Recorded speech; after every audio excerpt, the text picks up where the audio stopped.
Hey there, my fellow anglers and fishing fanatics. Welcome back to the channel. I'm your fishing buddy, ready to dive deep into the waters of Australia for our bite forecast. Today, we're talking about Monday, the 29th of September, 2025. Friends, this day is looking to be a truly special one for fishing across our incredible continent, but with a few crucial regional differences you absolutely need to know. Based on typical spring conditions, we're seeing some promising signs of increased fish activity as waters continue to warm. So grab your coffee, sit back, and let's get into it, because you're about to learn some insider tips that could make your next trip unforgettable. All right, let's break down where the action is likely to be and how to tackle it for a few of our favorite Australian species. Remember, Australia is vast, so our conditions vary widely from north to south. First up, for those of you targeting dying, dusky flathead, in the southern and eastern estuaries, this is your time. As those shallow estuary waters continue to warm, especially after a few sunny days, the flathead shake off their winter lethargy and become incredibly active. You'll find them cruising the flats, around weed edges, rock bars, and submerged timber. Why there? Because these areas warm up faster and offer perfect ambush points for hungry flathead. For tackle, a light spin outfit is ideal. I'm talking a 2 to 4 kilogram line with a leader of 8 to 10 kilograms. Lures are key here, friends. Think soft plastics, particularly grub tails or paddle tails in natural colors, jigged slowly along the bottom. Small, suspending, hard-bodied minnows can also work wonders, especially in those slightly deeper pockets near the drop-offs. A little trick, try timing your session with the outgoing tide, particularly the last few hours. The water draining from the flats will be slightly warmer, and that means more active fish. Next, let's head north for the mighty Barramundi. In the tropical north, late September is still part of the dry season, which is typically prime time for barra, as they congregate in estuaries and billabongs as water levels drop. The waters are warm, averaging around 28 degrees Celsius in places like Darwin, and the barra are firing up. Look for them near mangrove edges, snags, and river mouths, especially during low light conditions in the early morning or late afternoon. For tackle, a medium to heavy bait casting or spinning outfit is your best bet, spooled with a 20 to 30 pound braid. Surface lures and shallow diving hard-bodied minnows are excellent choices to entice a strike. Live baits like mullet or prawns cast near structure can also be incredibly effective.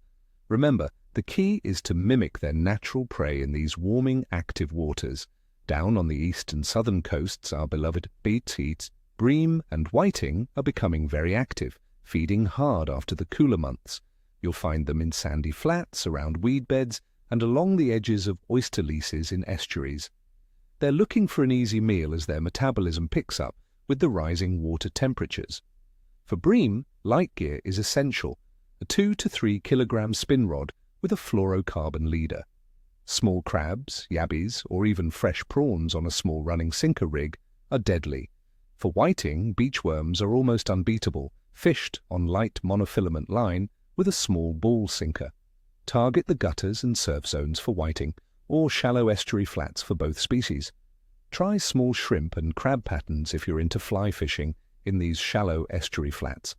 And for those offshore adventurers, pink snapper. Season is really kicking off in late spring. These magnificent fish can be found around reefs and rocky areas along the coast. They're often most active at first light and last light. A medium to heavy outfit with a braid of 20 to 50 pounds is suitable. Baits like pilchards, squid, or fresh fish fillies are excellent. Soft plastics and jigs can also be very effective when worked near structure. Look for those deeper pinnacles and drop-offs where snapper love to hold. Now let's talk about the conditions that are shaping our forecast for the 29th of September 2025. Weather. September marks the beginning of spring across Australia. And while specific forecasts for 2025 aren't available yet, we can rely on typical seasonal patterns. In the tropical north, expect hot, dry days with temperatures averaging around 24 to 28 degrees Celsius. The east coast, including places like Sydney, typically sees pleasantly warm days with average highs of around 21 degrees Celsius, though nights can still be cool. Rainfall is generally low across much of the country this month, marking the driest period for the East Coast. Further south, in cities like Melbourne and Adelaide, days will be mild, but don't be surprised by some cooler, windy periods with temperatures around 12 to 16 degrees Celsius. Atmospheric pressure tends to be more stable during these drier spring periods, which generally bodes well for fishing. Water temperature. This is a big one, friends, as warming waters are the main driver for spring activity. In the tropical north, coastal waters are already quite warm, averaging a pleasant 28 degrees Celsius in some areas. On the east coast, the Gold Coast might see water temperatures around 21 to 22 degrees Celsius, making it comfortable. Sydney's coastal waters will be a bit cooler, in the range of 18 to 20 degrees Celsius. Further south, temperatures will be lower, around 13 to 16 degrees Celsius. However, those shallow estuary systems, especially in the southeast, will be warming up, potentially reaching 17 to 18 degrees Celsius on a succession of sunny days, which is fantastic for species like Flathead. Moon phase. On the 29th of September 2025, we'll be experiencing the first quarter moon. This means exactly half of the moon will be illuminated, and it's around 7 to 8 days old. In fishing folklore, the first quarter is often regarded as a decent time to fish. The gravitational pull during this phase creates moderate tidal movements, often stronger than neap tides but not as extreme as spring tides. These moderate currents can stimulate fish activity, prompting them to feed as bait fish move more freely. Overall fish activity. Considering all these factors, the general activity of fish in Australia on the 29th of September 2025 will be on the rise, transitioning from winter's sluggishness to spring's awakening. This is a period of increasing metabolism and feeding as waters warm up. Estuary species will be particularly keen, and northern species like Barramundi will be in a prime feeding mode. Some pelagics are also starting to make their appearance.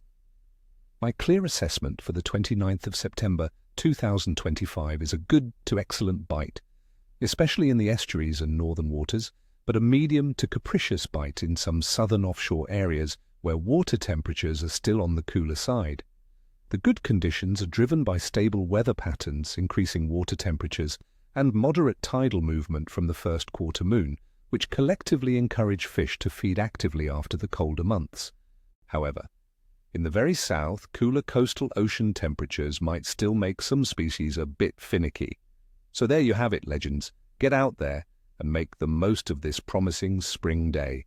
I wish you all tight lines and ni kvosta, ni cheshui. May your lines be taut and your nets full.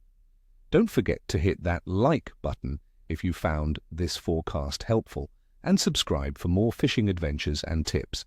And tell me in the comments below, what are your go-to spring baits or lures in Australia? Have you had any epic early spring catches? Share your stories and let's keep this awesome community growing.